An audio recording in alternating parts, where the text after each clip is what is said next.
রোজা 25টা চলে গেছে, কেউ কোনো খেয়াল নাই।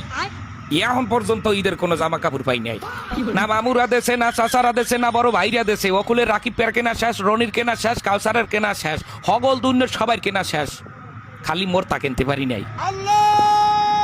সারা বছর আমি গতবারের দুর্গা জামাই দিয়ে কাটাই দিস। দুর্গা জামাই দিয়া একটা বছর আপনারা কেউ কাটাইতে পারতেন না? আমারে কয় না আপনারা কেউ পারতেন?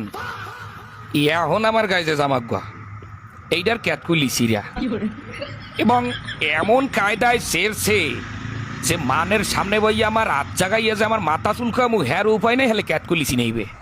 এবং পেন্দনের যে প্যান্ডা সবাই জানেন ফুটপাতে কিনছি, এই প্যান্ডার মধ্যে 19-20টা তালি, সিরা প্যান্ট সেলাই করিয়া তালি দিয়ে হেয়ার পর পিন্দি। আমি আমার বাপ মা, আত্মীয় স্বজন, বড় ভাই ব্রাদার, মামু খালু, বোন বোনাই যারা আছেন সবাই কাছে হাত জোর করিয়া কই গেলাম, 27 রোজার মধ্যে যদি আমার কেনাকাটা না করিয়া দেন বোঝেন, হ্যালে এবছর ঈদে আমি কোনো জামা কাপড় পিনবো না। হাফ পিনতে খালি গায়ে নামাজে খারাইলে কলো মানে জিগাইবে একবার ক্যার বাইর ফো, ক্যার নাতি ক্যার পোয়া, হেখালে কি আমার আল্লাহর ইজ্জত যাইবে?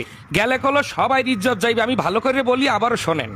স্বাস্থ্য মামা তো দুলা ভাইরা, চাকরিজীবী বড় ভাইরা, মামু খালু চাচা ফুপারা একটা পাঞ্জামি দিলেও আমার কোনো 15-16টা পাঞ্জামি হয়ে যায়। আপনারা জানেন কিনা জানি না, আমার বাপেরা তাহলে 3টা গরু আছে। যদি 27 রোজার মধ্যে আমার কেনাকাটা না করিয়ে দেওয়া হয়, হ্যালো ওই গরু আমি রাখতে হরমু কি? ওই গরু আমি আডে উড়াইয়া বেচছে পেটটা ভরিয়ে খামু, বন্ধু বান্ধব লইয়া ববের খাওয়া খাইয়া মার্কেটে যাই, কিন্তু সবটা মার্কেটে খরচ করবো। আপনারা অনেকেই কইতে পারেন যে এটা অসম্ভব কাজ, কিন্তু অসম্ভবকে সম্ভব করা অনন্ত জলিলের কাজ, এটাও আপনাকে মাথায় রাখতে হইবে।